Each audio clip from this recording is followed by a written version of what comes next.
reverse layup is good. Welcome to the Ram Report with Tim Miles. Sebastian fires and hits.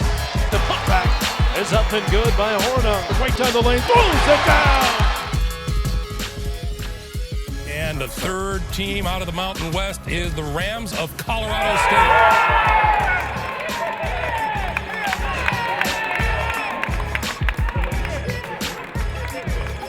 Well, what a day it was here at Moby Arena on Selection Sunday as Colorado State heading back to the NCAA Tournament for the first time since 2003. And hi, everybody. Welcome to the Ram Report. I'm Brian Roth, of course, joined by head coach Tim Miles. Tim, congratulations.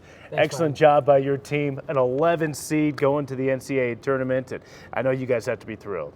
Yeah, we're, fired up as you can imagine. I think our kids were obviously worried after the Mountain West Tournament last week. We got one, which was important, and then we dropped one, and you're just like, okay, where are we? And it was just a great day for Rams basketball, seeing your name come across. Yeah, we'll talk a lot more about the NCAA Tournament and the upcoming game against Murray State on Thursday. But first, we talk about that Mountain West Conference Tournament and the TCU game. You knew you had to get that game in the quarterfinal round. You guys came out and played one of your best games of the year. Yeah, I was really impressed with our guys. Their pace on offense was terrific. Again, we jumped up to a 9-0 or an 11-0 lead right away. Wes Eichmeyer was terrific.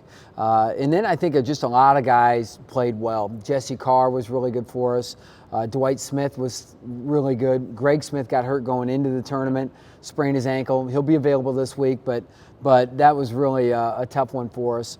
And just defensively, I thought we did a nice job on Hank Thorns and all the things that TCU can do to you. 81-60, the final score is Colorado State got the quarterfinal win against the Horned Frogs.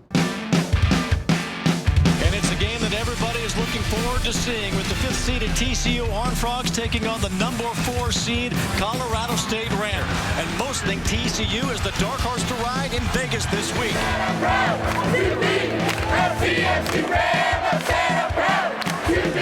Forward court, Eichmeyer right wing. Got inside, Eichmeyer, fadeaway 2, it's good. Well, I think it's definitely our best start. I thought we felt really focused and came out to an early and quick start, and that was key for us. Drives left in the paint, down low, Bell reverse layup is good. 11-2, Colorado State. It was definitely a game plan to attack them and keep attacking them and win down there in the paint, and the threes will come when you do that. On the shake, down the lane, hands off to Bell. Reverse layup is good. Here's Cadden trying to drive. He got it stripped away. 2-on-1 the other way. Carr back to Dwight Smith. He'll throw it down. I mean, we know how important the conference tournament is, and we came here with one goal and one goal only, and that's to win this tournament. So that was, it's the first step to doing that. I think at the end of the season, I still think that Pierce Hornung is the best defender in the Mountain West Conference. The kid's unreal. Stolen. There goes Hornung. He'll go coast to coast. Plays with great physicality. He's got a nose for the ball. He's the epitome of what you'd hope your son to be, or anybody, the way he plays. I'll do whatever role I'm put in. I love to be in the game. Hornung left down the lane. He'll throw it down again. Well, I think we have a lot of heart. We're a bunch of scrappy guys, and we got great team chemistry, and we all get along, and so we just kind of fight for one another. Ball was stripped away, stolen. Rams have the numbers. 4-on-2 the other way. Here comes Eichmeyer. Got it down low. Bell! Tomahawk dunk! Colorado State. In a quarterfinal game here in the Mountain West Conference Tournament, they knock off TCU. Again, 81-60, the final score. Rams get the win over the Horned Frogs. Tim, it had to make you feel good knowing it was such an important game. And for the fact you guys came out and led start to finish, never really even let TCU in the basketball game. That was an impressive performance. I thought our guys, you could just tell their mentality was so fixated on game plan. Their attentiveness was unbelievable. They knew, what was at stake. We knew that at one time we told them if we want to be an at-large candidate, we need to win this many games. And they went out and won that many games. I think it was 5 of the last 6 or whatever it was. And we really needed to do that. And for them to come out against TCU with all that weighing on them, they didn't let it bother them at all. They thrived on it. And I think that's always important to see the quality of your young guys of, how does pressure affect them. And to me, they thrived in it. embraced it and took on the challenge and met it, and exceeded expectations. Yeah, I was sitting in on one of your film sessions with TCU, and you talked about the bench points last time you faced the Horned Frogs, and their bench got the better of your bench in Fort Worth, and you challenged the guys coming off the bench in that game. Well, you get Jesse Carr and you get Dwight Smith coming off the bench, and those two guys were magnificent. Probably, maybe you can make the argument, their best games of the year. Yeah, they were a two-man wrecking crew, you know. Dwight, when Greg went down, you know, Dwight's the younger brother of Greg, and I think he, you know, it's a protective type of thing, you know, looking out for my brother. I'm going to make sure that I play really well. And that was the Dwight that started for us pre-broken nose, you know, and that was what it looked like to me. It was Dwight was terrific, actually, both games in the Mountain West tournament.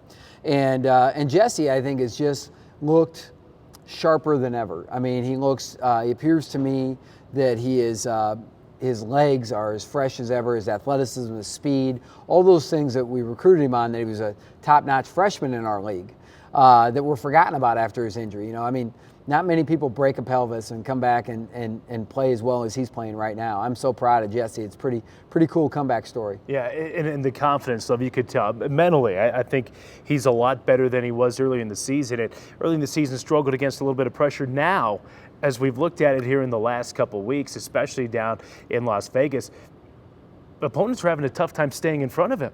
Yeah, he was really good that way, I thought, all weekend. And Jess can get it going. He really can. He's a great open floor player, and he's a great ball in hand kind of combo guard. And he was getting by whoever he wanted all weekend. It was pretty good stuff. Yeah, he has that sneaky crossover, I think is kind of what he calls it. So Colorado State gets that win over TCU. It got him to the 20-win plateau. Were the Rams safe? Well, we didn't know at the point, but Colorado State certainly wanted to make sure with a semifinal victory over San Diego State, Rams would fall just short. Your thoughts on the San Diego State game again? Game number 2 in night number 2, playing with virtually only 7 players. Yeah, we did play 7 players. I thought we looked tired. I thought we were a step slow. In fact, in the first half, I was not pleased with what was going on. I look up and we're up 1 at halftime, scored 39 points on one of the best defensive teams in our league. That's a lot of points against San Diego State. I just didn't feel great about it. I just didn't think our guys, whether it be mentally or physically, I think it was probably more physical than mental. But at the same time, there was a definite not on the attack. We spent a lot of energy against TCU, but it was a good half. You know, I thought San Diego State really played one of their best games of the year, and they did. Even when you look at it on the stats and all that, it was one of their most efficient, best games of the year. So at least it took that to beat us. Yeah, absolutely. And you look at the second half, especially, I think you guys went essentially 1 for 9 from 3. I think Dorian hit one at the buzzer to make it the second three-pointer in the second half. But you guys struggled shooting in the second half. But San Diego State, they shot the ball really well, especially from deep in the second half. And they're going to be a tough team to beat when they do that. No doubt about it. And that's why they're a 6 seed or a 5 seed in the NCAA tournament, and they're really good. That's why they were our conference champ. But you have to congratulate New Mexico on the conference championship tournament and a co-championship. Coach Alford did a great job with that team. They've got unbelievable depth, and it was a fun tournament. It was good to be in the semifinals finally. Yeah, absolutely. Playing on a Friday night. Of course, the crowds are great there in the Mountain West Conference semifinals there in Las Vegas. After the game, your thoughts, what'd you talk to your team about? Because your body of work was then finished, and it was now up to the NCAA selection committee. Well, as a coach, you're thinking, okay, if we make it, I want to make sure that they're focused on winning when we get there. If we don't make it, I want to make sure that we are ready to go and play in the NIT and be back in Moby Arena again. Mm-hmm. And so we talked about just all the scenarios that could happen and what it could be. We could be in the NCAA tournament playing on Thursday or Friday, practice at home for a couple days and go from there. We could be in the first 4 and have to turn around and go right away. Yeah. Or we could be in the NIT hosting a game. And I want you to be prepared for any of those scenarios. And then I asked them, how do you want to handle the selection show and all that? And they said specifically, hey, we don't want a public thing. We'd rather do it with just the team. Mm-hmm. They really felt like the CU guys were, put out there last year and a little bit unfairly, that they just prefer to do it themselves. And they, they're the guys out there. This is their day.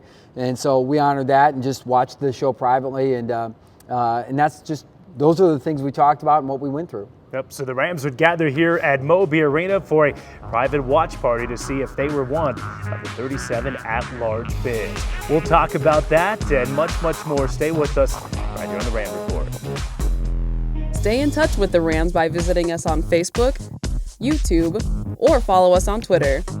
You follow us and we'll follow you.